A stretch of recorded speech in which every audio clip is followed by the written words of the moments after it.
Hello, Spanish, L इन्फियर्नो, 2010 की Mexican या western black comedy crime drama film है। जिसका निर्माण बैंडिडोस फिल्म्स द्वारा किया गया है और लुइस एस्ट्राडा द्वारा निर्देशित है, जो ला ले डे हेरोड्स की लाइन पर आधारित है। ड्रग तस्करी, संगठित अपराध और मैक्सिकन ड्रग युद्ध के बारे में एक राजनीतिक व्यंग्य। इस फिल्म को कुछ ग्राफिक हिंसा और स्पष्ट यौन सामग्री के लिए MPAA द्वारा NC-17 रेटिंग मिली। 3. एल इन्फियर्नो को मेक्सिको में आलोचनात्मक और व्यावसायिक दोनों तरह की सफलता मिली। और इसे 25वें गोया पुरस्कार के लिए सर्वश्रेष्ठ स्पेनिश भाषा की विदेशी फिल्म के लिए नामांकित किया गया। फिल्म को मुख्य रूप से मैक्सिकन दर्शकों द्वारा एक पंथ का आनंद मिला है। कथानक। कहानी बेंजामिन गार्सिया से शुरू होती है, जिसका उपनाम बेनी डेमियन अल्काजर है, जो अपनी मां और छोटे भाई को अलविदा कहकर संयुक्त राज्य अमेरिका में प्रवास करता है। 20 साल बाद उसे वापस मैक्सिको भेज दिया जाता है, जहां उसे एक निराशाजनक वास्तविकता का सामना करना पड़ता है, जहां ड्रग्स पर युद्ध के परिणामस्वरूप आर्थिक संकट और अपराध और हिंसा की लहर देश में फैल जाती है। उसकी मां और गॉडफादर बेनी को बताते हैं कि उसके छोटे भाई की अजीब परिस्थितियों में हत्या कर दी गई थी, जिससे उसकी पत्नी और बेटा अलग हो गए थे। कुछ समय बाद बेनी उनसे मिलता है और विधवा ग्वाडालूप सोलिस, एलिजाबेथ सेवेंस, की ओर आकर्षित होता है, अपने भाई की कब्र के सामने उसकी और उसके भतीजे की मदद करने का वादा करता है। कुछ समय बाद वह अपने बचपन के दोस्त यूफेमियो एल कोचिलो को माता जोआक्विन कोसियो से मिलता है, जो एक ड्रग कार्टेल का हिस्सा बन गया है। इस बारे में बात करते हुए उसे पता चलता है कि उसका भाई उसके साथ लॉस रेयस डेल नोर्टे कार्टेल में काम करता था, जिसे पेड्रो एल डियाब्लो गार्सिया के नाम से जाना जाता था, लेकिन उसे प्रतिद्वंद्वी कार्टेल लॉस पंचोस ने मार डाला। कुछ दिनों बाद बेनी, जो अब ग्वाडालूप के साथ रिश्ते में है, खुद को मुसीबत में पाता है, जब उसे पता चलता है कि उसके भतीजे को डकैती के लिए गिरफ्तार किया गया था और उसे केवल 50,000 पेसो 2010 में लगभग 4,000 अमेरिकी डॉलर की रिश्वत के साथ रिहा किया जाएगा। बेनी कोचिलोको से मदद मांगता है और कार्टेल में शामिल होना स्वीकार करता है, जहां उसकी मुलाकात बॉस डॉन जोस रेयस, अर्नेस्टो गोमेज क्रूज और उसके बेटे जेसुस एल जेआर रेयस से होती है। उसे कार्टेल में स्वीकार कर लिया जाता है, लेकिन नियमों के बारे में याद दिलाने से पहले नहीं, ईमानदारी, वफादारी और पूर्ण चुप्पी। बेनी संतुष्ट लगता है, लेकिन संघीय पुलिस के लिए मुखबिर रहे ला कुकाराचा की यातना और हत्या को देखने के बाद उसे उन भयावहताओं के सामने खुद पर संदेह होने लगता है जो उसे करनी होंगी। इसके बावजूद ग्वाडालूप उसे रहने के लिए मना लेता है, यह दावा करते हुए कि वे भूख से मरने के अलावा किसी भी चीज के आदी हो सकते हैं। इसके बाद बेनी कार्टेल में अनुकूलन और प्रगति करना शुरू कर देता है, लेकिन जल्द ही प्रतिद्वंद्वी कार्टेल मजबूत हो जाता है और एक बड़ा विवाद शुरू हो जाता है, जिसके लिए लॉस रेयस पूर्व सैन्य भाड़े के सैनिकों को नए सदस्यों के रूप में नियुक्त करता है। जेआर उन्हें 3 समूहों में विभाजित करता है और उन्हें अलग अलग मिशन देता है। जल्द ही बेनी को कोचिलोको से एक कॉल आती है, जिसमें बताया जाता है कि वह मुसीबत में है। किसी ने उन्हें धोखा दिया था और प्रतिद्वंद्वी कार्टेल को उनका स्थान बता दिया था, जिसमें जेआर को घात लगाकर मार दिया गया था क्योंकि वह 2 भाड़े के सैनिकों के साथ यौन संबंध बना रहा था। चूंकि जेआर शायद अपने पिता से अपनी समलैंगिकता को छिपा रहा था, इसलिए कोचिलोको ने डॉन जोस से उसकी मौत के बारे में झूठ बोलने का फैसला किया, जिससे उसे अपने अधीनस्थ की वफादारी पर संदेह हुआ। अंतिम संस्कार के दिन डॉन जोस अविश्वास और आक्रोश के साथ कोचिलोको को देखता है, जिसे वह अपने बेटे की मौत का दोषी मानता है। फिर वह एल सर्जेंटो नामक एक अन्य सदस्य को कोचिलोको के सबसे बड़े बेटे को मारने का आदेश देता है। क्रोध से भरा हुआ बाद वाला बदला लेने के लिए डॉन जोस के खिलाफ जाता है, लेकिन अपने प्रयास में स्क्रीन पर मर जाता है। इन सब के बाद डॉन जोस अपने भाई डॉन फ्रांसिस्को पंचो रेयस, अपने भतीजे लॉस पंचोस और अपने बेटे के दस्ते का पता बताने वाले को मारने के लिए शेष सदस्यों को एक बड़ा इनाम देता है। वे प्रतिद्वंद्वी कार्टेल का वध करते हैं और पाते हैं कि गद्दार उसी शहर का एक युवक था, बेंजामिन एल डायब्लिटो गार्सिया, बेनी का भतीजा, लेकिन अन्य सदस्य उसे पहचान नहीं पाते। गुस्से और घबराहट में बेनी अपने भतीजे से उसके कारणों के बारे में पूछता है, जो आंसुओं में कबूल करता है कि उसने ऐसा इसलिए किया क्योंकि उसे पता चला कि यह लॉस रेयस था जिसने उसके पिता को मार डाला, वह सोने की चेन दिखाता है जो वह हमेशा पहनता था, जिसे बेनी ने उसे संयुक्त राज्य अमेरिका के लिए रवाना होने पर उपहार में दिया था। सैंटोस बनाम ला टेटोना मेंडोजा 2012 पुलिस अधिकारी आवाज दीवारें बोलती हैं 2012 Carlin the arrival of Conrado Sierra 2012 Don Chalio bless me Ultima 2013 Narciso the lone ranger 2013 Jesus पुराने मेक्सिको में एक रात 2013 Cholo Giron de Niebla 2013 Vega gang family 2014 coyote Escott 1 Cantinflas 2014 Emilio Indio Fernandez the perfect dictatorship 2014 Agustin Morales Heriberto और Demetrio 2014 Heriberto पतली पीली रेखा 2015 Gabriel hot parachute 2015 Vicente cottage villa एक जुनून का यात्रा कार्यक्रम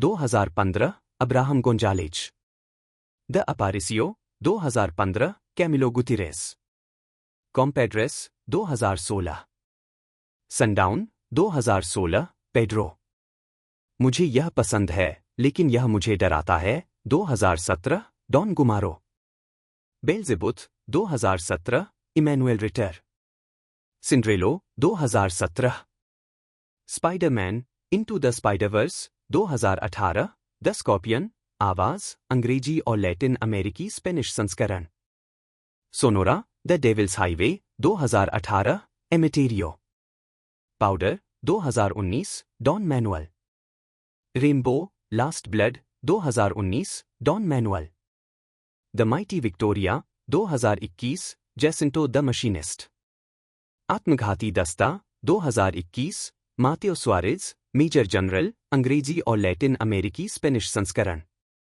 मेक्सिको लंबे समय तक जीवित रहे 2023 रोसेंडिटो बटा रेगिनिटो बटा grandfather television the silver plated 2005 Kamal Bashur sex और अन्य रहस्य 2007 विसेंट उत्तर के नायक 2010 Don Hassan east bound and down 2011 3 episode Hector जीने के लिए झूठ बोलना 2013 जुकिन बैरागान द स्ट्रेन 2015 से 16 17 एपिसोड एंजेल गुजमैन हटाडो बटा the silver angel 2 Narcos Mexico 2018 से 20 11 episode Ernesto Don Neto Fonseca Carrillo the candidate 2020 10 episode Rafael Bautista Gentefied 2020 वर्तमान 18 episode Casimiro Pop Morales Maya and the three 2021 Camazotz आवाज संदर्भ Ernesto Gomez Cruz 7 नवंबर 1933 6 अप्रैल 2024 एक Mexican अभिनेता थे जिन्होंने 154 से ज्यादा फिल्मों में काम किया। अपनी मृत्यु के समय वे मैक्सिकन सिनेमा के स्वर्ण युग के अंतिम जीवित सितारों में से एक थे। गोमेज को एरियल पुरस्कार के लिए कई बार नामांकित किया गया था। इनमें El Infierno 2010, El Crimen del Padre Amaro 2002, Arturo Ripstein द्वारा एल इम्पीरियो डे ला फोर्टुना 1987, ला विस्पेरा 1983, रिपस्टीन द्वारा कैडेना पेरपेटुआ 1979, ला वेनिडा डेल रे में उनका अभिनय शामिल है। जूलियन पास्टर द्वारा ओल्मोस 1975 और जोस एस्ट्राडा द्वारा रोजा 1969। गोमेज का 6 अप्रैल 2024 को 90 वर्ष की आयु में मैक्सिको सिटी में निधन हो गया। 1. चयनित फिल्मोग्राफी रीड विद्रोही मेक्सिको 1973, रूट्स ऑफ ब्लड 1978, विधि का सहारा 1978, gorilla from the north 1983, the realm of Fortune 1986, जीवन सबसे महत्वपूर्ण है 1987, सैंडिनो 1990, मिदाक गली 1995, माइकल ब्रूक जन्म 1951, एक कनाडाई गिटार वादक, आविष्कारक, संगीत निर्माता और फिल्म संगीतकार हैं। वह रॉक, इलेक्ट्रॉनिका, विश्व संगीत, मिनिमलिज्म और फिल्म स्कोर सहित कई शैलियों में बजाते हैं। दुनिया भर के संगीतकारों के साथ उनके सहयोग ने उन्हें संगीत उद्योग में सबसे अधिक मांग वाले निर्माताओं में से एक बना दिया है। 1. टोरंटो, ओंटारियो, कनाडा में जन्मे ब्रूक लॉस एंजल्स में रहते हैं। वह इन्फिनिट गिटार के निर्माता हैं। 2. आजीविका। ब्रूक ने यॉर्क विश्वविद्यालय में संगीत और इलेक्ट्रॉनिक्स का अध्ययन किया और ग्रांट एवेन्यू स्टूडियो में एक इंजीनियर के रूप में काम किया, जो तब लानोइस भाइयों के स्वामित्व में था। 2. 3. यहाँ उन्होंने Brian Eno, the Edge, Jon Hassell और हेरोल्ड बड के साथ काम किया। 1985 में उन्होंने अपना पहला एकल एल्बम हाइब्रिड रिलीज किया, जिसमें भारतीय और अफ्रीकी तत्वों वाले वाद्य ट्रैक शामिल थे। 2. एक और उल्लेखनीय सहयोग क्लैन ऑफ ज़ाइमॉक्स के सदस्य पीटर नूटन, 4 AD 1987 के साथ स्लीप्स विद द फिशेस था। उन्होंने यूसु एंडोर के album set, Mary Margaret O'Hara के एल्बम मिस अमेरिका पर काम किया और नुसरत फ़तेह अली खान के साथ एल्बम मस्ट मस्ट पर सहयोग किया। 2. उन्होंने सिल्वियन और फ्रिप टूर ग्रुप के सदस्य के रूप में दौरा किया, दिसंबर 1993 में रॉयल अल्बर्ट हॉल में अंतिम संगीत कार्यक्रम के साथ, जिसे एल्बम डैमेज लाइव में प्रलेखित किया गया। 4. उन्होंने एक एकल सेट के साथ संगीत कार्यक्रम भी खोले, जिसमें इन्फिनिट गिटार के साथ प्रभाव और सीक्वेंसर बैकिंग शामिल थी। 1998 में उन्होंने गायक जोस जोस के लिए एक श्रद्धांजलि एल्बम, वोल्कैन ट्रिब्यूटो ए जोस जोस एल्बम का निर्माण किया। 2006 में एकल एल्बम रॉक पेपर सीजर्स जारी किया गया, जिसके बाद 2007 में एक एम्बियंट रीमिक्स संस्करण जारी किया गया। ब्रूक ने जनवरी के अंत बटा फरवरी 2007 की शुरुआत में कनाडा और संयुक्त राज्य अमेरिका में छोटे स्थानों का दौरा किया। पुरस्कार और सम्मान। उन्हें अपने प्रोडक्शन कार्य और पाकिस्तानी गायक नुसरत फ़तेह अली खान के एल्बम नाइट सॉन्ग में सहकलाकार के रूप में 1996 में ग्रैमी पुरस्कार के लिए नामांकित किया गया था। 7. ब्रूक के into the wild sound track को 2008 में गोल्डन ग्लोब पुरस्कार के लिए नामांकित किया गया था। उन्होंने फिल्म कैप्टिव 1986 के लिए द एज के साउंड ट्रैक में भी योगदान दिया। ब्रूक के इन्फिनिट गिटार को बाद में यूदो के द जोशुआ ट्री 1987 में द एज द्वारा उपयोग किया गया। 2. उनके द्वारा संगीतबद्ध 2 फिल्में, ब्रुकलिन और एलोफ्ट, का प्रीमियर 2015 में सनडांस फिल्म फेस्टिवल में हुआ। 8. उन्होंने 2011 में द फाइटर और 2013 में द वॉव के लिए एस्कैप पुरस्कार जीते। उन्होंने 2011 में एल इन्फिर्नो के लिए सर्वश्रेष्ठ संगीत के लिए हवाना फिल्म फेस्टिवल पुरस्कार जीता। 9. चयनित डिस्कोग्राफी, स्टूडियो और लाइव एल्बम। वर्ष कलाकार शीर्षक विवरण। 1985 माइकल ब्रूक, ब्रायन एनो और डैनियल लेनोइस के साथ हाइब्रिड। रिलीज तिथि 26 जुलाई 1985। लेबल संस्करण EG EGED 41। प्रारूप LP CD। 1986 Jon Hassell power spot. Release 29 सितंबर 1986। Label ECM 1327। प्रारूप LP CD। Joaquin Cosio Osuna, जन्म 6 अक्टूबर 1962, एक मैक्सिकन अभिनेता और कवि है।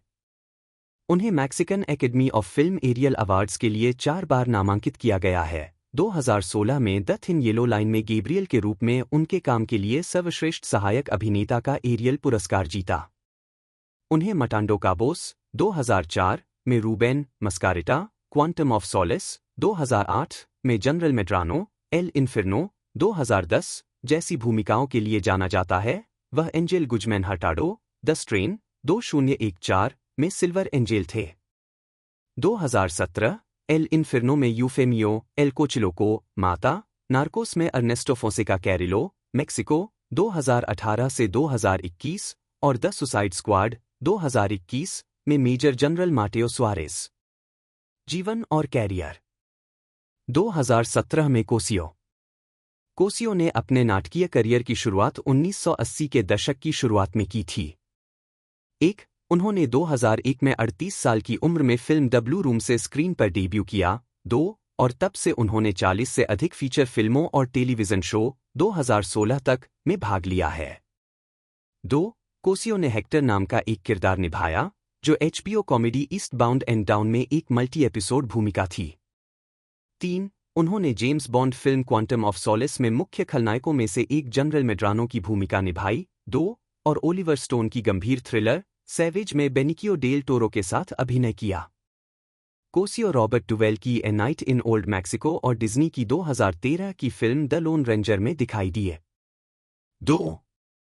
2015 में उन्होंने गुइलेर्मो डेल टोरो के 17 एपिसोड के लिए Angel Guzman Hurtado the silver angel की भूमिका निभाई और चक होगन ने वैम्पायर हॉरर FX टेलीविजन श्रृंखला द स्ट्रेन 2014 से 2017 बनाई। 2. उन्होंने 2018 में नार्कोस मेक्सिको में डॉन नेटो की भूमिका निभाई। उन्होंने 2020 से 2021 तक नेटफ्लिक्स के जेंटिफाइड में कासिमिरो पॉप मोरालेस की भूमिका निभाई। 4. पुरस्कार। उन्हें Mexican Academy of Film Ariel Awards के लिए 4 बार नामांकित किया गया है। 2. 2005 में मैक्सिकन बॉक्स ऑफिस पर हिट मटांडो काबोस में प्यारे और निर्दयी मस्कारिटा के किरदार के लिए सर्वश्रेष्ठ सहायक अभिनेता के एरियल पुरस्कार के लिए 5 और फिर 2011 में फिल्म एल इन्फिर्नो में अपने काम के लिए 5 पास्टोरेला में उनके काम के लिए उन्हें 2012 में सर्वश्रेष्ठ अभिनेता के एरियल पुरस्कार के लिए नामांकित किया गया था। 5 2016 में उन्होंने अंततः द थिन येलो लाइन में गैब्रियल के रूप में अपने काम के लिए सर्वश्रेष्ठ सहायक अभिनेता का एरियल पुरस्कार जीता। 5 filmography.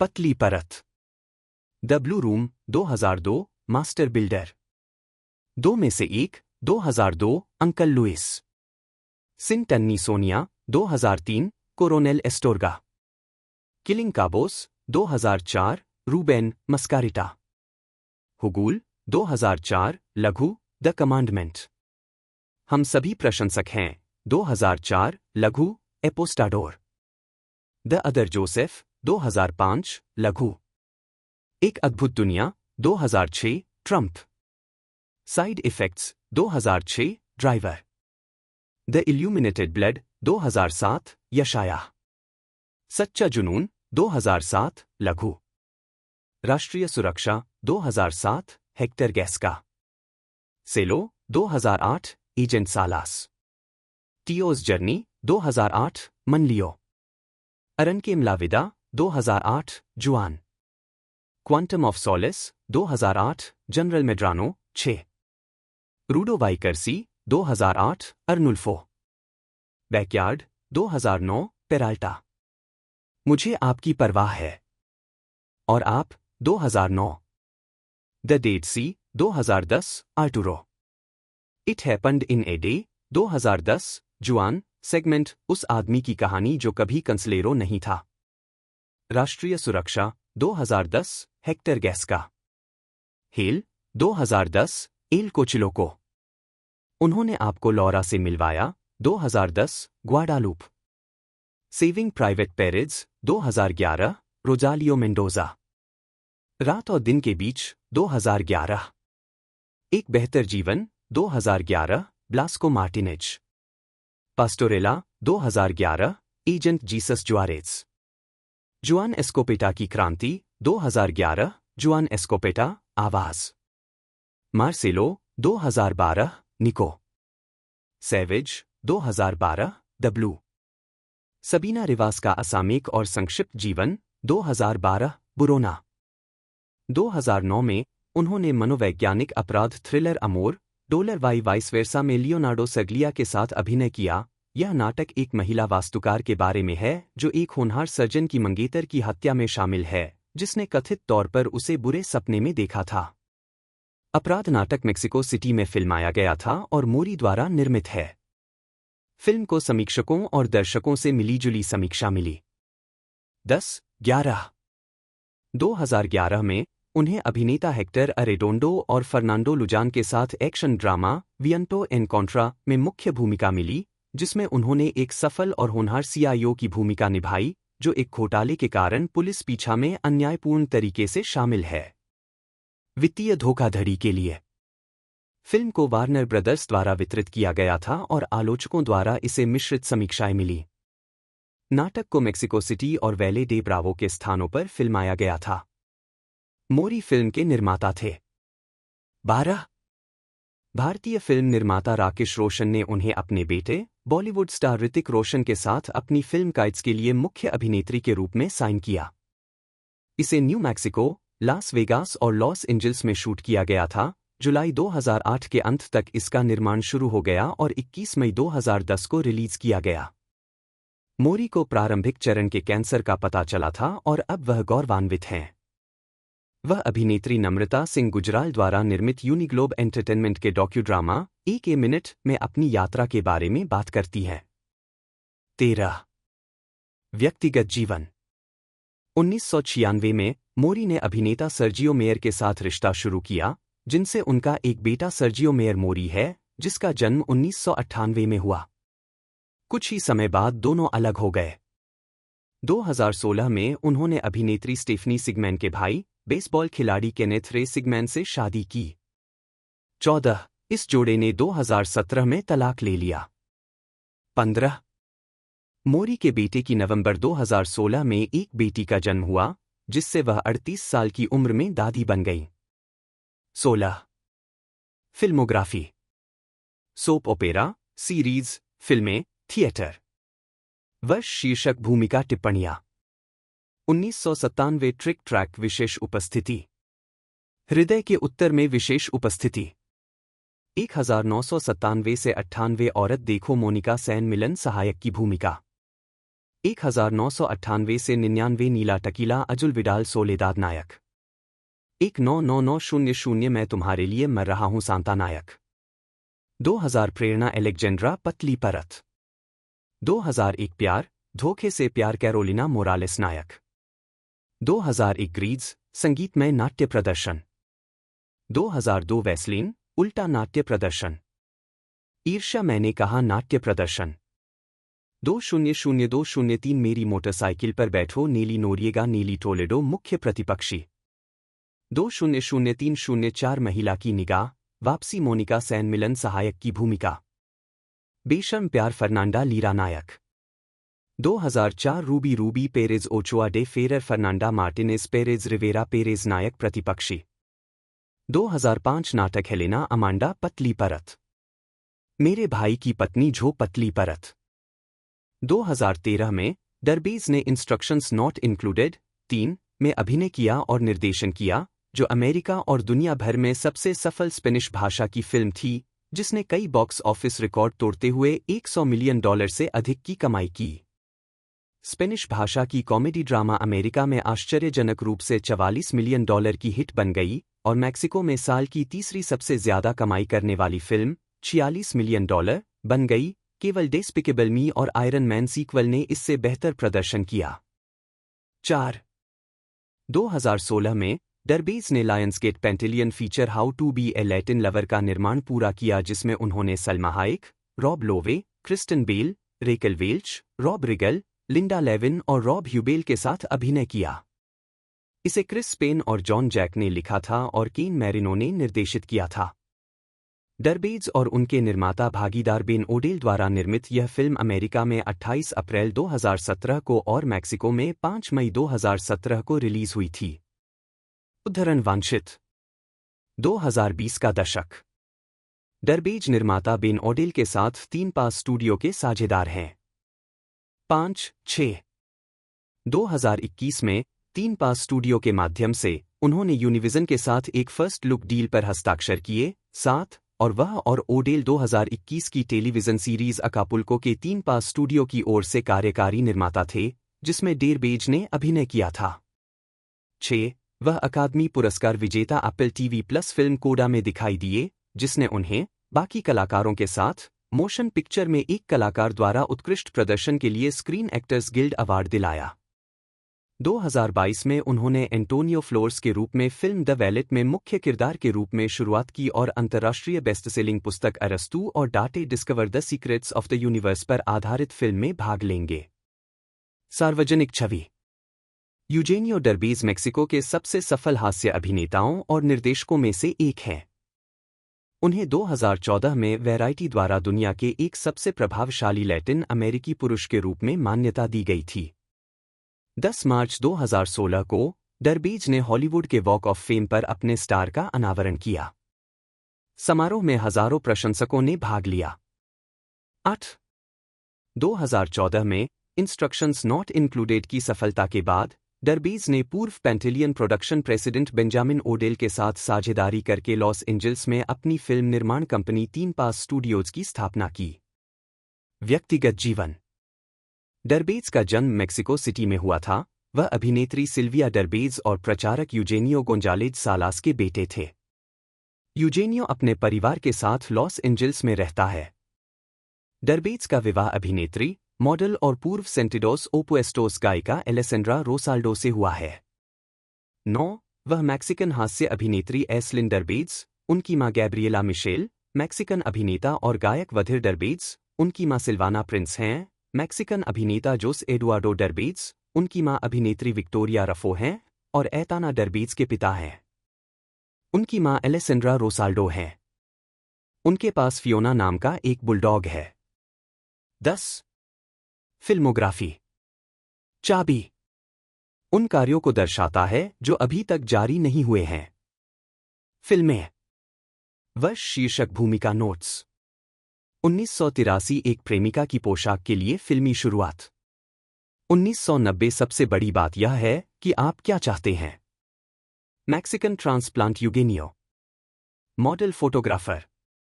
Barbara Mori Ochoa, Spanish उच्चारण BAA एमोजोटियोए, जन्म 2 फरवरी 1978, उरुग्वे में जन्मी मैक्सिकन, एक अभिनेत्री, मॉडल, निर्माता और लेखिका है।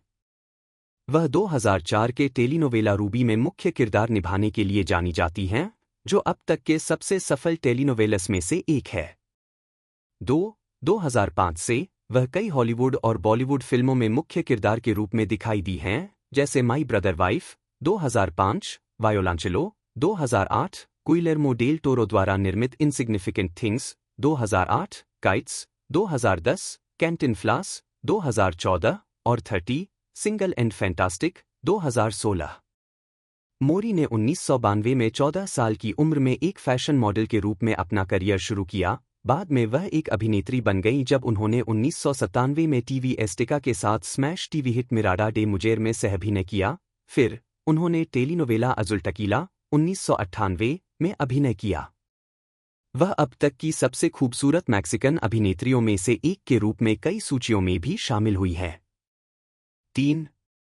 जीवन और कैरियर। मोरी का जन्म उरुग्वे में हुआ था। उनके दादा जापानी थे। 4. उनकी मां लेबनानी मूल की हैं। 5. उनके 2 भाई बहन हैं, अभिनेत्री केन्या मोरी और किंटारो मोरी। जब वह 3 साल की थीं, तब उनके माता-पिता का तलाक हो गया। मोरी ने अपना प्रारंभिक बचपन मैक्सिको और उरुग्वे के बीच बिताया और अंततः 12 साल की उम्र में मैक्सिको सिटी में बस गईं। 6. प्रारंभिक कार्य 1992 से 1997। 14 साल की उम्र में वेट्रेस के रूप में काम करते समय एक दिन फैशन डिजाइनर मार्कोस टोलेडो ने उन्हें एक मॉडल के रूप में काम करने के लिए आमंत्रित किया। 17 साल की उम्र में वह स्वतंत्र हो गईं और अपने चचेरे भाइयों के साथ रहने लगीं।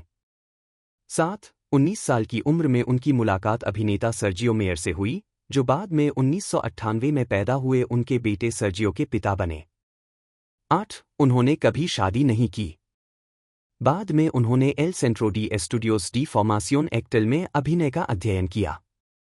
उन्होंने अपने अभिनय की शुरुआत Mexican telenovela Al not del कोरजोन से की। इसके बाद उन्होंने अगले वर्ष कॉमेडी श्रृंखला ट्रिक टैक और मिराडा डे मुजेर में भाग लिया। सर्वश्रेष्ठ नई अभिनेत्री के लिए मिराडा डे मुजेर में उनकी भूमिका के लिए उन्हें अपना पहला टीवी वाइनोवेलस पुरस्कार मिला। प्रशस्ति पत्र आवश्यक। व्यावसायिक सफलता 1998 से 2003। 1998 में मोरी को मॉरिसियो ओचमैन के साथ सह-अभिनीत श्रृंखला अजुल टकीला में अजुल के रूप में पहली प्रमुख भूमिका मिली। 1 साल बाद उन्होंने पेरू के अभिनेता क्रिश्चियन मेयर के साथ मियामी में मी मुएरो पोर टी श्रृंखला फिल्माई। बाद में उन्होंने टेलीमुंडो टेलीनोवेला अमोर डेस्काराडो सहित कई अन्य टेलीनोवेलस में अभिनय किया। 2001 में उन्हें रोमांटिक कॉमेडी इंस्पिरेशन में पहली फिल्म भूमिका मिली। यह फिल्म सिनेमाघरों में बॉक्स ऑफिस पर सफल रही।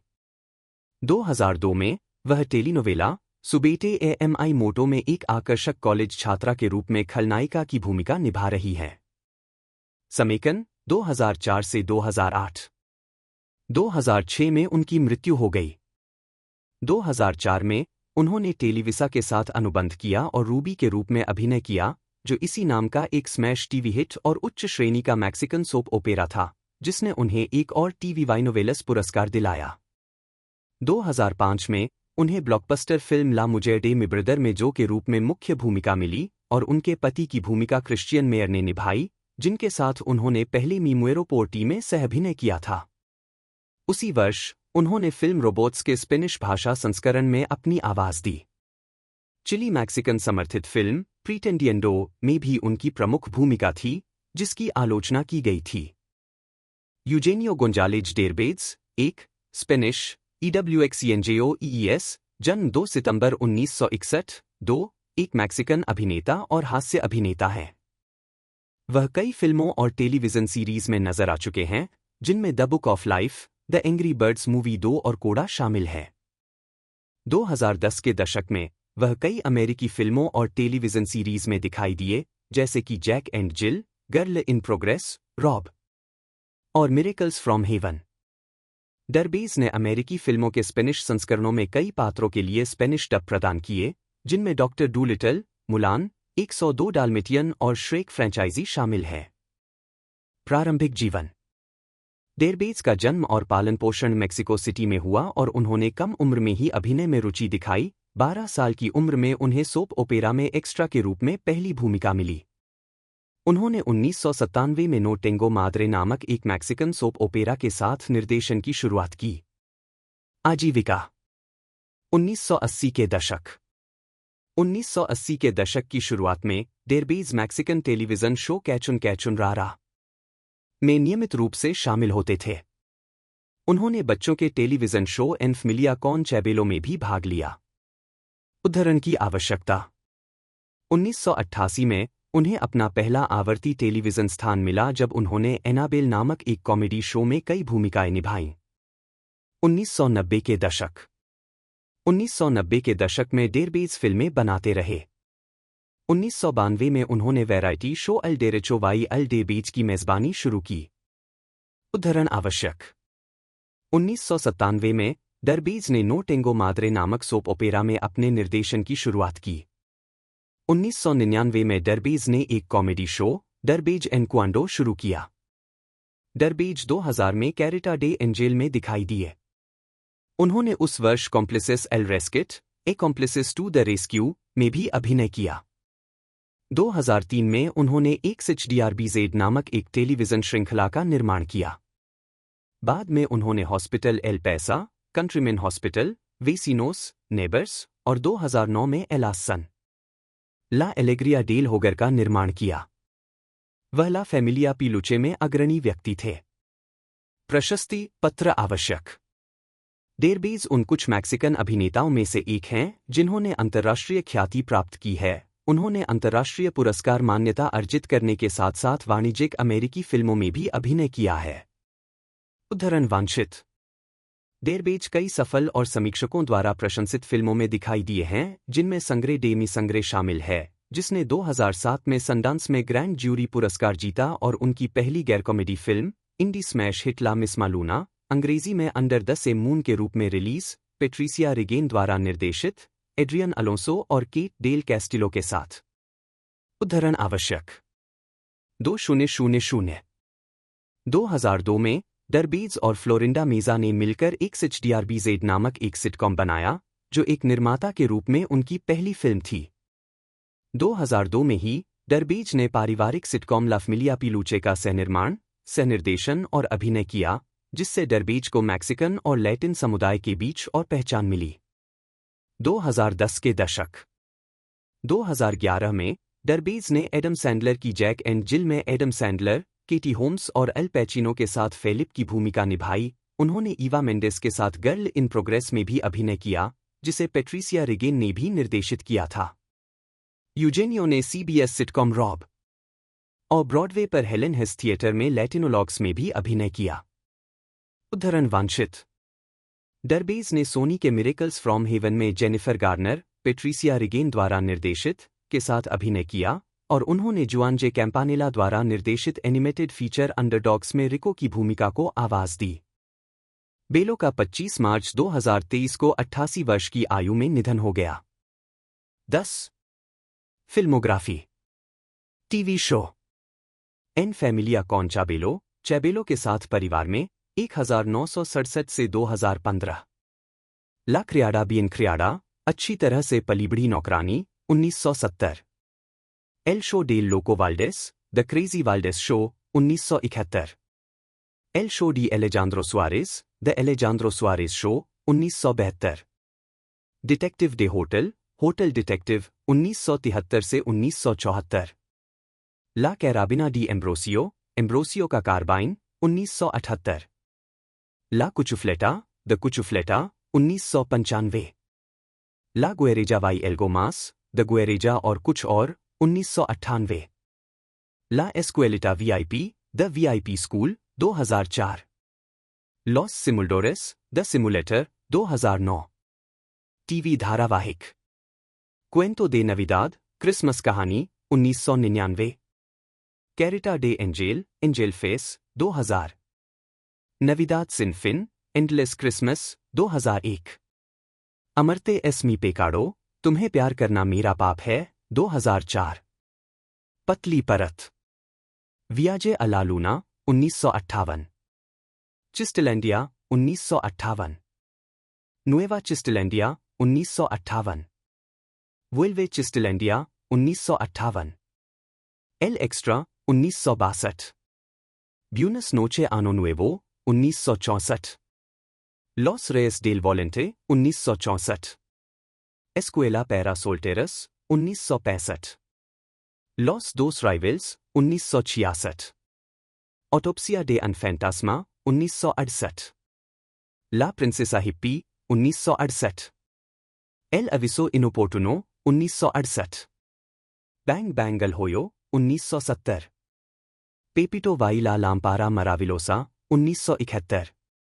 चैबेलो y Pepito contra los monstruos 1973। Chabelo y Pepito जासूस 1973। लॉस पेपेनाडोरेस डे एका 1982। माचो कुए ladran no muerden 1984। Agent 0013, Hermelinda Linda 2 1986। La tumba de Matias 1988। Dos machos que ladran no muerden 1988। Mi fantasma y yo 1988। Huevos de oro 1993। Xavier Lopez Rodrigues 17 फरवरी 1935 से 25 मार्च 2023, जिन्हें पेशेवर रूप से चैबेलो के नाम से जाना जाता है, एक मैक्सिकन अभिनेता, हास्य अभिनेता, टेलीविजन प्रस्तुतकर्ता और बच्चों के संगीत गायक थे। अपने टेलीविजन करियर के अलावा चैबेलो 30 से अधिक चलचित्रों में दिखाई दिए और 30 से अधिक संगीत एल्बम रिकॉर्ड किए। उन्होंने ला कुचुफ्लेटा, ला गुएरेजा क्वियरमास 1 और एन फैमिलिया कॉन चैबेलो सहित शो का निर्माण किया, जिनमें से बाद वाला टेलीविसा के कैनाल डे लास एस्ट्रेलास पर हर रविवार सुबह प्रसारित होता था। यह 47 वर्षों तक प्रसारित हुआ और इसमें दर्शकों के लोगों के साथ प्रतियोगिताएं, उपहार और खेल शामिल थे और यह मुख्य रूप से बच्चों के लिए था। 2. यह कार्यक्रम 20 दिसंबर 2015 को समाप्त हुआ। प्रारंभिक जीवन ज़ेवियर लोपेस का जन्म 17 फरवरी 1935 को शिकागो, इलिनोइस में हुआ था। 3. इससे पहले कि परिवार मैक्सिको वापस चला गया और लियोन, गुआनाजुआतो शहर में बस गया। कोरिया युद्ध के दौरान लोपेज को अमेरिकी सेना में भर्ती किया गया और मैक्सिको लौटने से पहले उन्होंने कैलिफोर्निया में एक सैन्य अड्डे पर सेवा की। अपनी सेवा से लौटने के बाद लोपेज ने डॉक्टर के रूप में काम करने की उम्मीद के साथ चिकित्सा का अध्ययन करना शुरू किया।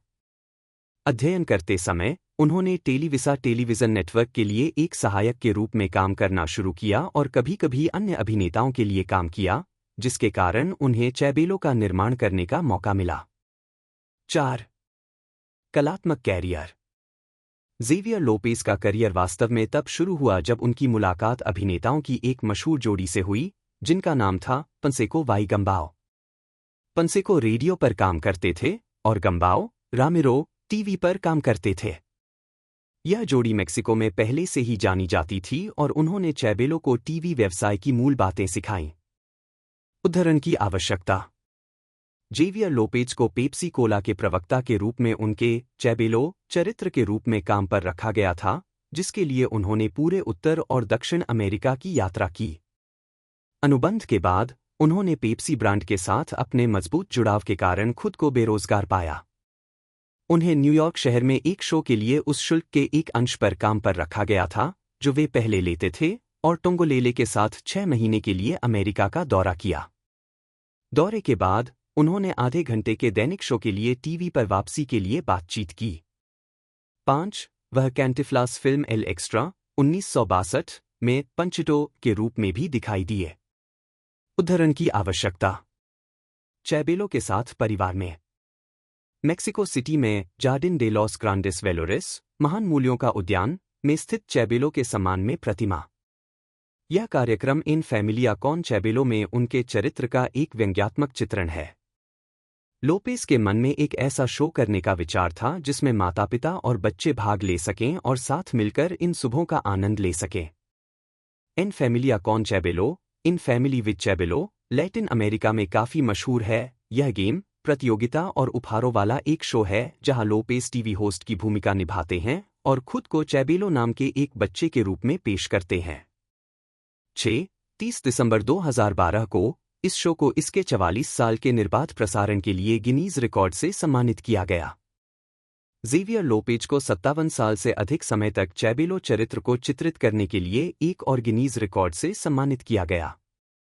7.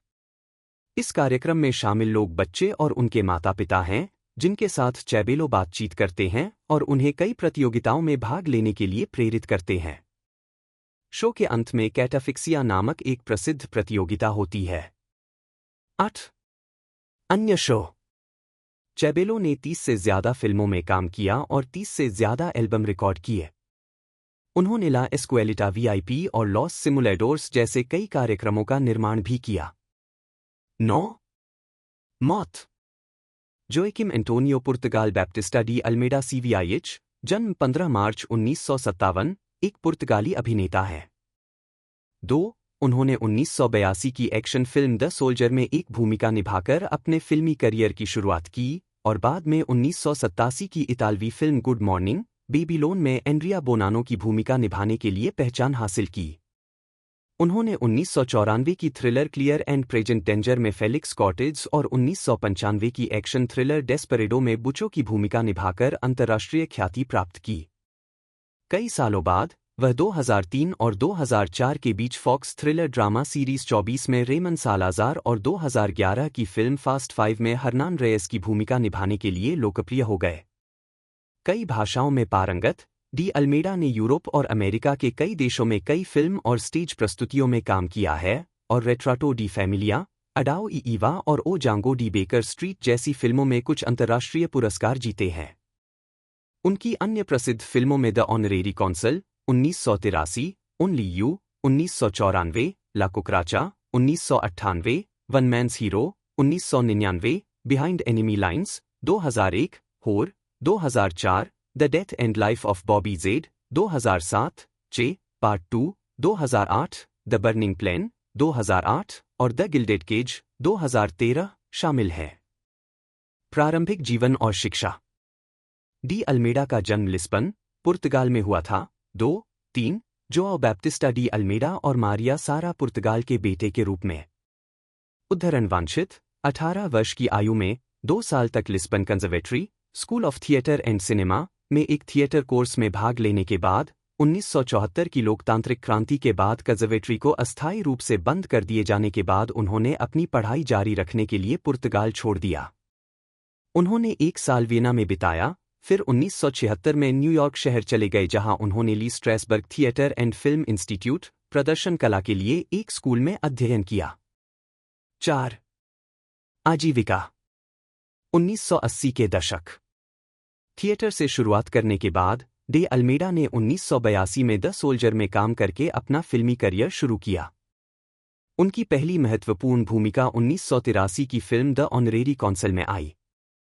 उन्होंने मियामी वाइस जैसी टीवी सीरीज में काम किया। 5. और 4 साल बाद अपनी सफलता तब हासिल की जब वे गुड मॉर्निंग बेबीलोन में नजर आए, जो पाओलो और विटोरियो तावियानी द्वारा निर्देशित फिल्म थी जिसने 1987 के कान फिल्म फेस्टिवल की शुरुआत की।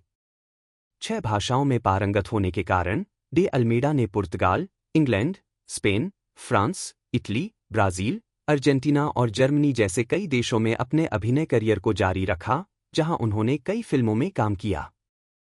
4. 1990 के दशक। 1994 में डे अल्मेडा ने Tom Clancy thriller clear and present danger में क्यूबा के सैन्य खुफिया विभाग के पूर्व कर्नल फेलिक्स कॉटेज की भूमिका निभाई, जिसमें हैरिसन फोर्ड, विलेम डेफो और एनी आर्चर ने सह-अभिनय किया। फिल्म ने बॉक्स ऑफिस पर नंबर 1 पर शुरुआत की, संयुक्त राज्य अमेरिका में अपने शुरुआती सप्ताहांत में $20.5 मिलियन की कमाई की और कुल बॉक्स ऑफिस राजस्व में $122 मिलियन से अधिक की कमाई की। 6. बाद में 1994 में डे अल्मेडा ने रोमांटिक कॉमेडी ओनली यू में अभिनय किया, जिसमें उन्होंने जियोवानी नामक एक सुंदर इतालवी व्यवसायी की भूमिका निभाई। द न्यूयॉर्क टाइम्स के अनुसार फिल्म निर्देशक और निर्माता नॉर्मन ज्यूसन ने कहा, मैंने इस भूमिका के लिए कई अभिनेताओं का साक्षात्कार लिया। एक इतालवी अभिनेता था जो काफी प्रसिद्ध था, जिससे मैं एलए में और फिर न्यूयॉर्क और रोम में मिला। और मैं इटली में कई अन्य इतालवी अभिनेताओं से मिलना चाहता था। जब पिछले साल पतझड़ में प्रोडक्शन पिट्सबर्ग से इटली चला गया, तो देश का कोई भी अभिनेता ज्यूसन के लिए सही नहीं लगा, जिसे क्लिच इटालियन जिगोलो, वह व्यक्ति जिससे मिडवेस्ट की महिलाएं हमेशा मिलती हैं। डे अल्मेडा के साथ साक्षात्कार के बाद ज्यूसन ने याद किया, कास्टिंग निर्देशक हॉवर्ड फ्यूअर ने कहा, जोआकिम इतना लंबा नहीं है, वह इतना सुंदर नहीं है, वह यहाँ कोई रोसानो ब्राजी नहीं है। मैंने कहा, लेकिन उसकी आवाज सुनो, उसमें मर्दानापन है। खास तौर पर जब वह अपनी आवाज नीचे करता है, फुसफुसाता है, टेबल पर झुकता है और आपको वाइन का एक और गिलास देता है। वह अपनी आवाज से बेहद अंतरंग हो सकता है। 7.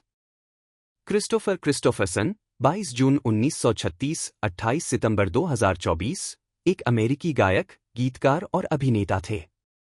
वे 1970 के दशक के आउटलॉ कंट्री आंदोलन में एक अग्रणी व्यक्ति थे, जो पॉलिश नैशविले ध्वनि से दूर होकर अधिक कच्ची, आत्मनिरीक्षण शैली की ओर बढ़ रहे थे। 1970 के दशक के दौरान उन्होंने हॉलीवुड अभिनेता के रूप में भी एक सफल करियर की शुरुआत की। क्रिस्टोफरसन ने अपना पहला एल्बम क्रिस्टोफरसन 1970 में रिलीज किया। उनके गीत लेखन क्रेडिट में me and Bobby McGee, for the good times, Sunday morning coming down और help me make it through the night शामिल हैं, जो सभी अन्य कलाकारों के लिए हिट बन गए। क्रिस्टोफरसन 1985 और 1995 के बीच कंट्री म्यूजिक सुपरग्रुप हाईवेमेन के सदस्य भी थे। उन्होंने अमेरिकी billboard hot country songs chart पर 12 बार जगह बनाई है। उनके सबसे ज्यादा हिट होने वाले सिंगल्स वाई मी और हाईवेमैन हैं, जो क्रमशः 1973 और 1985 में नंबर 1 पर पहुंचे थे। उन्हें 2004 में country music hall of fame में शामिल किया गया और 2014 में ग्रैमी लाइफटाइम अचीवमेंट अवार्ड मिला। वे कुल 13 नामांकनों में से 3 बार ग्रैमी पुरस्कार विजेता रहे। एक अभिनेता के रूप में वे Cisco Pike 1972, Pat Garrett and Billy the Kid 1973, Blume in love 1973, Alice doesn't live here anymore 1974 और ए स्टार इज बॉर्न 1976 में अपनी भूमिकाओं के लिए जाने गए। बाद वाली फिल्म के लिए उन्होंने मोशन पिक्चर, म्यूजिकल या कॉमेडी में सर्वश्रेष्ठ अभिनेता का गोल्डन ग्लोब पुरस्कार जीता। उन्हें फिल्म सॉन्ग राइटर 1984 के लिए सर्वश्रेष्ठ मूल स्कोर के लिए एकेडमी पुरस्कार के लिए भी नामांकित किया गया था। बॉक्स ऑफिस पर धमाका करने वाली फिल्म हेवंस गेट 1980 में उनकी भूमिका के बाद उनके अभिनय करियर में कुछ कमी आई, लेकिन उन्होंने स्टेज कोच 1986, लोन स्टार 1996 और ब्लेड फिल्म ट्रायोलॉजी 1998 से 2004 जैसी फिल्मों में अभिनय करना जारी रखा। जीवन और कैरियर। प्रारंभिक वर्ष और सैन्य सेवा।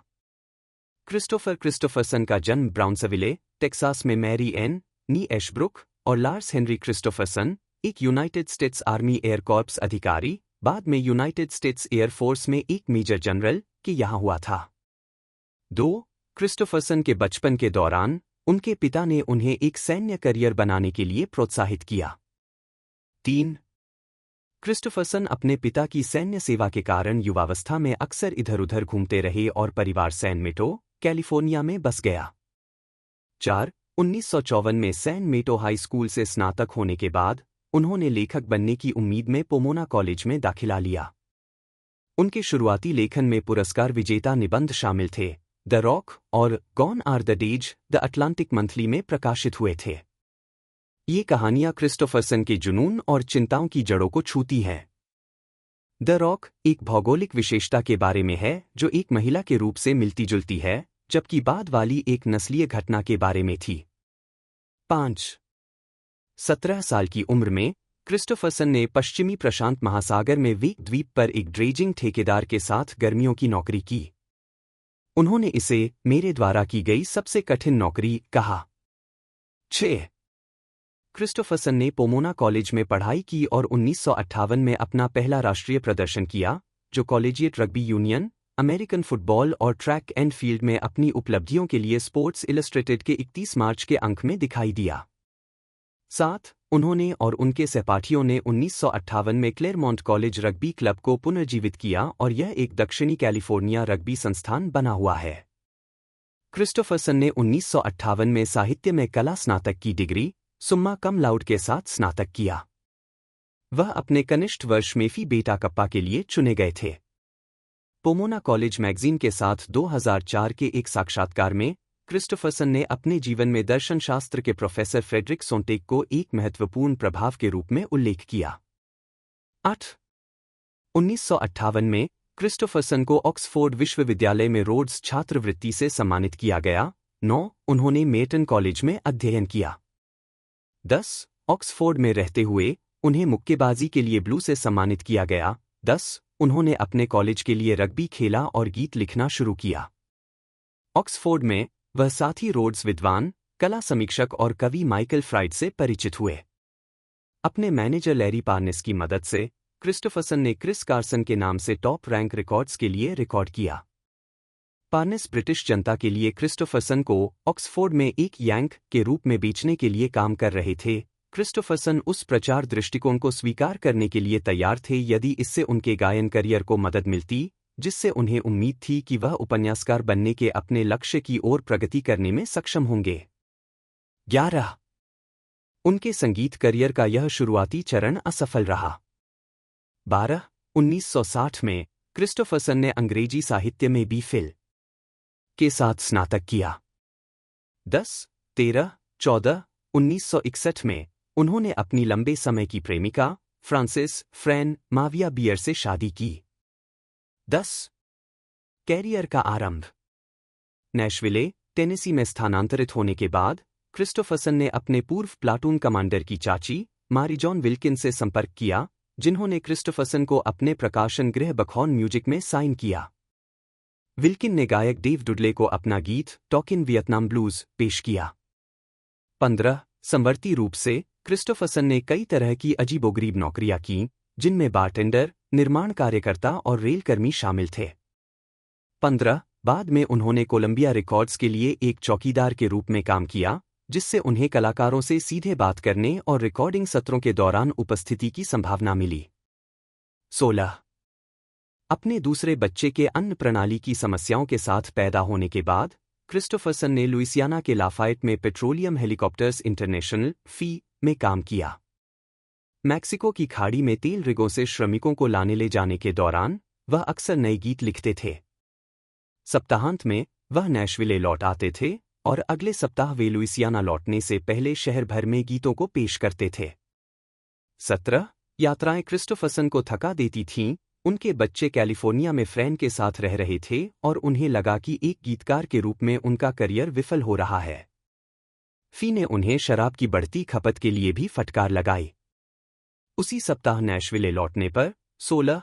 क्रिस्टोफरसन को पता चला कि उनके 3 गाने रिकॉर्ड किए गए थे। 1995 में डी अल्मेडा रॉबर्ट रॉड्रिक्स की एक्शन थ्रिलर डेस्पेरेडो में एंटोनियो बैंडेरस और सल्मा हायेक के साथ दिखाई दिए। यह फिल्म रॉड्रिक्स की स्वतंत्र फिल्म एल मारियाची की अगली कड़ी और मैक्सिको ट्रिलॉजी में दूसरी प्रविष्टि है। जोएकिम डी अल्मेडा मुख्य खलनायक बुचो का किरदार निभाते हैं, जो एक अमीर लेकिन लापरवाही से खून का प्यासा ड्रग किंगपिन है, जो एक घटिया मैक्सिकन सीमावर्ती शहर पर शासन करता है। 8. डी अल्मेडा ने 1994 में जूलिया की मौत के बाद राउल जूलिया की जगह बुचो की भूमिका निभाई। डेस्परेडो को 1995 के कान फिल्म फेस्टिवल में प्रतियोगिता से बाहर कर दिया गया था। 9. उन्होंने अपनी अगली फिल्म 1995 के पुर्तगाली drama Adao e Eva, Adam and Eve में सर्वश्रेष्ठ अभिनेता के लिए पुर्तगाली गोल्डन ग्लोब जीता। 1997 में वे मिनी सीरीज नोस्ट्रोमो में दिखाई दिए और लुइस गैल्वाओ टेल्स के नाटक एलिस, महिला में अभिनय किया।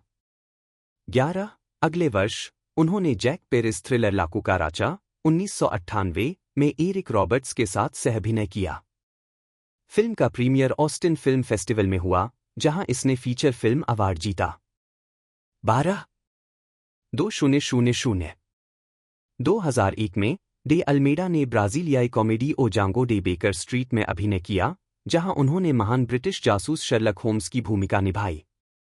यह फिल्म 1995 में प्रख्यात ब्राजीलियाई लेखक अभिनेता उद्यमी जो सोरेस द्वारा लिखी गई एक किताब पर आधारित है, जो शर्लक होम्स और उसके वफादार दोस्त डॉक्टर वॉटसन से जुड़े एक मामले के बारे में है, जिन्हें अपने प्रेमी के स्वामित्व वाले अमूल्य स्ट्राडिवेरियस के चोर को खोजने के लिए ब्राजील के सम्राट पेड्रो II द्वारा आमंत्रित किया जाता है। डे अल्मेडा के प्रतिष्ठित काल्पनिक चरित्र के उत्कृष्ट चित्रण ने उन्हें सर्वश्रेष्ठ अभिनेता के लिए एक और पुर्तगाली गोल्डन ग्लोब दिलाया, जो उनका तीसरा था, और उन्हें सर्वश्रेष्ठ अभिनेता के लिए सिनेमा ब्राजील ग्रांड पुरस्कार के लिए नामांकित किया गया था। उद्धरण वांछित 2001 में उन्होंने नाटो की नौसेना बलों के कमांडर एडमिरल जुआन मिगुएल पिकेट के रूप में युद्ध फिल्म बिहाइंड एनिमी लाइन्स में सहायक भूमिका मृकोंजिक ग्रैड घटना पर आधारित यह फिल्म एक अमेरिकी नौसेना उड़ान अधिकारी की कहानी पर केंद्रित है, जिसका किरदार ओवेन विल्सन ने निभाया है, जिसे बोस्निया के ऊपर गोली मार दी गई थी, जो बोस्नियाई संघर्ष के दौरान एक नरसंहार का पर्दाफाश करता है। 2004 में उन्होंने डेरिल हन्ना और डेनिस रिचर्ड्स के साथ योपुटा में अभिनय किया, जो एक गंभीर डॉक्यूमेंट्री शैली की वेश्यावृत्ति की कहानी है। 13, जिसमें वास्तविक जीवन की वेश्याओं के साक्षात्कार शामिल हैं, जो कि स्पेनियार्ड इसाबेल पिसानो की एक बेस्ट सेलिंग किताब पर आधारित है, जो एक लड़की के सेक्स व्यवसाय में धीरे धीरे उतरने की कहानी बताती है।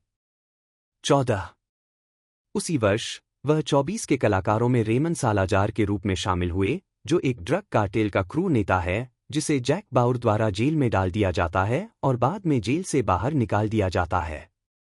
2007 में जोएकिम डी अल्मेडा ने एंटोनियो क्वाद्री की एल कोराज़ोन डे ला टिएरा में बैक्सटर नामक एक क्रूर फोरमैन की भूमिका निभाई, जो एक सामाजिक विवेक के साथ एक मादक रोमांस है। 15, बाद में 2004 में डी अल्मेडा ने रोमांटिक ड्रामा ला कुचिना में माइकल नामक एक स्पेनिश जन्मे फोटो पत्रकार को चित्रित किया, जो कई अलग अलग कहानियों के बारे में एक फिल्म थी जिसमें जोड़े, दोस्त और सहयोगी खाना पकाने और दोस्ती करने की एक रात के लिए मिलते हैं। 16, 2008 में उन्होंने चे पार्ट 2 में अभिनय किया, जो अर्जेंटीना के डॉक्टर से अंतर्राष्ट्रीय क्रांतिकारी बने अर्नेस्टो ग्वेरा के बारे में एक जीवनी फिल्म थी। डी अल्मेडा ने राष्ट्रपति रेने बैरिएंटोस की भूमिका निभाई, जो एक पूर्व बोलीवियाई राजनेता थे, जिन्होंने 1964 में अपने देश के उपराष्ट्रपति और 1964 से 1969 तक इसके राष्ट्रपति के रूप में कार्य किया। उद्धरण आवश्यक। उसी वर्ष बाद में de Almeida the burning plain में निक मार्टिनेज नामक स्थानीय व्यक्ति के रूप में दिखाई दिए, जिसमें चार्लीज थेरॉन और किम बेसिंगर भी थे। उन्होंने एनिमेटेड शो द बैटमैन के लिए खलनायक बैन की आवाज़ के रूप में भी अपनी आवाज़ दी और शो में अपनी सभी प्रस्तुतियों में अपनी भूमिका को दोहराया, सिवाय एक में जिसमें रॉन पर्लमैन ने एक पंक्ति के लिए चरित्र की आवाज़ दी। उद्धरण वांछित। 2010 के दशक। 16 जुलाई 2010 को डी अल्मेडा को जस्टिन लिन द्वारा निर्देशित और विन डीजल, पॉल वॉकर और ड्वेन जॉनसन द्वारा सहअभिनीत 2011 की एक्शन फिल्म फास्ट 5 में मुख्य प्रतिपक्षी हर्नान रेयस की भूमिका के लिए पुष्टि की गई थी। 17, फिल्म ने लॉन्च की आधी रात के शो के दौरान $3.8 मिलियन की कमाई की, जो यूनिवर्सल टाइटल और फास्ट एंड फ्यूरियस फ्रेंचाइजी के लिए अब तक की सबसे अच्छी शुरुआत थी। 18, फास्ट 5 30 मई 2011 को प्रतिस्थापित होने से पहले 15 दिनों तक 2011 की सबसे अधिक कमाई करने वाली फिल्म बन गई। 19, 2013 और 2020 के बीच डी अल्मेडा ने the gilded cage, our brand is crisis, the hitman bodyguard और डाउनसाइजिंग में अभिनय किया। 2016 की शुरुआत में डे अल्मेडा ने USA network crime drama queen of the south में drug kingpin Don Epifanio Vargas के रूप में 2 सीजन के लिए अभिनय किया, जिसमें एलिस ब्रागा भी शामिल थी। उन्होंने डॉन एपिफानियो के अपने चित्रण के लिए 2017 और 2018 दोनों में सर्वश्रेष्ठ अभिनेता के रूप में इमेजन अवार्ड्स के लिए नामांकन प्राप्त किया और सीजन 2 के अंतिम एपिसोड में ब्रागा के चरित्र द्वारा चरित्र को मार दिए जाने के बाद अल्मेडा सीजन 3 के दौरान भी दिखाई दिए। शो ने 2021 में अपना 5वां सीजन पूरा किया। पतली परत। अगले कई सालों तक क्रिस्टोफरसन ने अभिनय पर ध्यान केंद्रित किया। वह जीन हैकमैन के साथ सिस्को पाइक 1972 में दिखाई दिए, पॉल मज़ासकी द्वारा निर्देशित bloom in love 1973, 3 Sam Peckinpah फिल्में Pat Garrett and Billy the Kid 1973, bring me the head of Alfredo Garcia 1974 और कॉनवॉय 1978 और बर्ट रेनॉल्ड्स के साथ माइकल रिची की सेमीटफ 1977। उन्होंने मार्टिन स्कॉर्सेसे की Alice doesn't live here anymore 1974, vigilante force 1976, the sailor who fell from grace with the sea 1976 और Barbara Streisand के साथ romantic drama a star is born 1976 में अभिनय जारी रखा, जिसके लिए उन्हें सर्वश्रेष्ठ अभिनेता का गोल्डन ग्लोब पुरस्कार मिला। बॉक्स ऑफिस पर अपनी ताकत के चरम पर क्रिस्टोफरसन ने विलियम फ्राइडकिन की सोरसेर 1977 और रोमांटिक युद्ध फिल्म हनोवर स्ट्रीट 1979 को ठुकरा दिया। स्ट्रीसैंड के साथ अपनी सफलता के बावजूद क्रिस्टोफरसन का एकल संगीत कैरियर उनके गैरचार्टिंग 9वें album shake hands with the devil के साथ नीचे की ओर चला गया। उनकी अगली फिल्म 2 भाग 1979 NBC TV movie freedom road को अच्छी रेटिंग नहीं मिली। उद्धरण की आवश्यकता। क्रिस्टोफरसन को अगली बार माइकल सिमिनो की धूमिल और विशाल 1980 की एंटीवेस्टर्न हेवंस गेट में रहस्यमयी शेरिफ जेम्स एवरिल की मुख्य भूमिका में लिया गया था। उस समय एक निंदनीय स्टूडियो दिवालियापन और उद्योग बदलने वाली विफलता होने के बावजूद इसने क्रिस्टोफरसन को उनके हॉलीवुड एलिस्ट का दर्जा खो दिया। फिल्म को बाद के वर्षों में आलोचनात्मक मान्यता मिली। 1981 में उन्होंने एलन जे पाकुला द्वारा निर्देशित रोलओवर में जेन फोंडा के साथ सहअभिनय किया। 1986 में उन्होंने जॉनी कैश के साथ the last days of Frank and Jesse James और 1984 में ट्रीट विलियम्स के साथ फ्लैशपॉइंट में अभिनय किया, जिसका निर्देशन विलियम टैनन ने किया था। इसके बाद 1985 में कीथ कैराडाइन और लोरी सिंगर द्वारा अभिनीत नियोनोयर थ्रिलर 1989 में वे चेरिल लैड के साथ फिल्म मिलेनियम में मुख्य पुरुष भूमिका में थे। 1996 में उन्होंने जॉन सेल्स की लोन स्टार में एक भ्रष्ट दक्षिण टेक्सास शेरिफ चार्ली वेड के रूप में सहायक भूमिका निभाई। यह फिल्म सर्वश्रेष्ठ मूल पटकथा के लिए अकादमी पुरस्कार के लिए नामांकित हुई। 1997 में उन्होंने स्टीवन सीगल के साथ फिल्म फायर डाउन बिलो में सहअभिनय किया। 1998 में क्रिस्टोफरसन ने वेस्ली स्नेप्स के साथ ब्लेड फिल्म में ब्लेड के गुरु अब्राहम व्हिसलर की भूमिका निभाई। उन्होंने ब्लेड 2 2002 और फिर ब्लेड ट्रिनिटी 2004 में भूमिका दोहराई। 1998 में उन्होंने वेनेसा विलियम्स और चाइने के साथ डांस विद मी में अभिनय किया। 1999 में उन्होंने पेबैक में मेल गिब्सन के साथ सहअभिनय किया। उन्होंने Molokai the story of father Damien 1999 में रैंचर रूडोल्फ मेयर की भूमिका निभाई। इसके बाद वे 2001 में टिम बर्टन के प्लैनेट ऑफ द एप्स के संस्करण में थे। उन्होंने Norwegian film Johan the child wanderer 2012 में क्रिस्टोफरसन लंबे समय की दोस्त डॉली पार्टन के साथ जॉयफुल नॉइज में थे। 2013 में क्रिस्टोफरसन ने द मोटल लाइफ में सहअभिनय किया, साथ ही विली नेल्सन और लाइल लवेट के साथ एंजल सिंग में भी काम किया। 2006 में क्रिस्टोफरसन ने ग्रेट डिप्रेशन के दौरान क्यूबेक से अमेरिका तक व्हिस्की के चलने के बारे में फिल्म डिसअपियरेंस में जेनेविव बुजॉल्ट के साथ अभिनय किया। 30 जून कार्टर के जरिए क्रिस्टोफरसन ने पहली बार अपने पति जॉनी कैश को मटेरियल पिच करने का प्रयास किया। कार्टर ने डेमो ले लिए, जो अंततः कैश को मिली अन्य सामग्री के ढेर में खो गए। 19 उस समय क्रिस्टोफरसन टेनेसी नेशनल गार्ड के लिए सप्ताहांत में काम करते थे। कैश का ध्यान आकर्षित करने के लिए क्रिस्टोफरसन ने कैश की संपत्ति में एक हेलीकॉप्टर उतारा। 20 कैश ने अंततः क्रिस्टोफरसन को अपने घर में एक गिटार पुल पार्टी में आमंत्रित किया। कैश प्रभावित हुए और उन्होंने क्रिस्टोफरसन को 1969 के न्यूपोर्ट फोक फेस्टिवल में उनके साथ प्रदर्शन करने के लिए आमंत्रित किया। 21 बकहॉर्न म्यूजिक से असंतुष्ट, क्रिस्टोफरसन ने लेबल बदलने का फैसला किया। मॉन्यूमेंट रिकॉर्ड्स के निदेशक बॉब बेकहम फोस्टर प्रभावित हुए और उन्होंने क्रिस्टोफरसन को 2 अनुबंध दिए, एक मॉन्यूमेंट रिकॉर्ड्स के लिए रिकॉर्डिंग कलाकार के रूप में और दूसरा कॉम्बाइन म्यूजिक के लिए गीतकार के रूप में। 10 साल के अनुबंध के लिए क्रिस्टोफरसन को अपने लिखे गीतों वाले 10 रिकॉर्ड जमा करने की आवश्यकता थी। 22 क्रिस्टोफरसन आश्चर्यचकित थे कि उन्हें एक गायक के रूप में साइन किया गया था। उन्होंने उस समय फोस्टर से कहा, मैं गा नहीं सकता, मेरी आवाज मेंढक जैसी है। 22 क्रिस्टोफरसन ने बाद में कहा कि बकहॉर्न म्यूजिक ने उन्हें अपनी रचनाओं के डेमो रिकॉर्ड करने की अनुमति नहीं दी थी। 23 1969 में क्रिस्टोफरसन ने पेरू में अपनी पहली मोशन पिक्चर डेनिस हॉपर की द लास्ट मूवी के निर्माण में शामिल होने के लिए नैशविले छोड़ दिया। उनकी अनुपस्थिति में कैश ने अन्य गायकों के साथ क्रिस्टोफरसन के मूल गीतों को बढ़ावा देना जारी रखा। नैशविले लौटने पर क्रिस्टोफरसन को अपनी नई लोकप्रियता का पता चला और उन्होंने मॉन्यूमेंट के लिए अपने डेब्यू एल्बम क्रिस्टोफरसन पर काम करना शुरू कर दिया। 24 उनके प्रबंधक और निर्माता के रूप में फॉस्टर ने क्रिस्टोफरसन की कुछ मूल सामग्री को अन्य कलाकारों को दिए जाने से रोकने का फैसला किया था। नई सामग्री, साथ ही उनके गाने जो पहले से ही अन्य कलाकारों द्वारा रिकॉर्ड किए गए थे, रिकॉर्डिंग सत्रों में शामिल किए गए थे, जो मॉन्यूमेंट रिकॉर्डिंग स्टूडियो में आयोजित किए गए थे।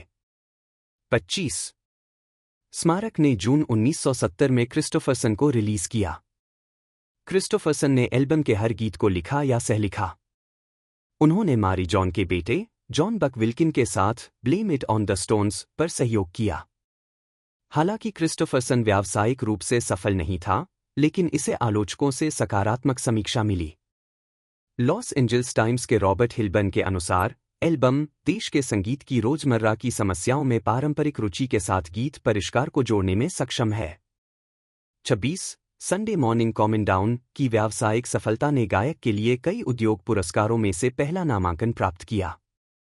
जॉनी कैश के एकल के गायन ने क्रिस्टोफरसन को नवंबर में सॉन्ग ऑफ द ईयर के लिए अपना पहला कंट्री म्यूजिक एसोसिएशन पुरस्कार दिलाया।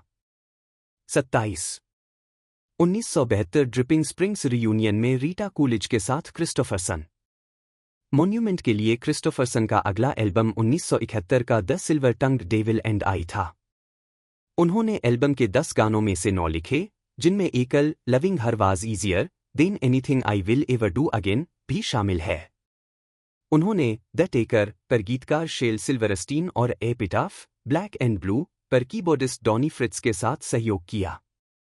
एल्बम में बॉबी बेयर के गुड क्रिश्चियन सोल्जर का कवर भी शामिल था।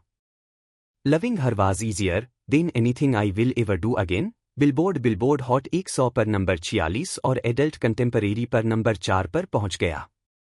एक साल बाद मॉन्यूमेंट ने अपना तीसरा एल्बम बॉर्डर लॉर्ड जारी किया। क्रिस्टोफरसन के 1972 के चौथे album Jesus was a Capricorn की शुरुआत में बिक्री धीमी रही, लेकिन तीसरा एकल वाई मी सफल रहा और एल्बम की बिक्री में उल्लेखनीय वृद्धि हुई। इसकी 1 मिलियन से अधिक प्रतियां बिकीं और 8 नवंबर 1973 को RIAA द्वारा गोल्ड डिस्क से सम्मानित किया गया। 28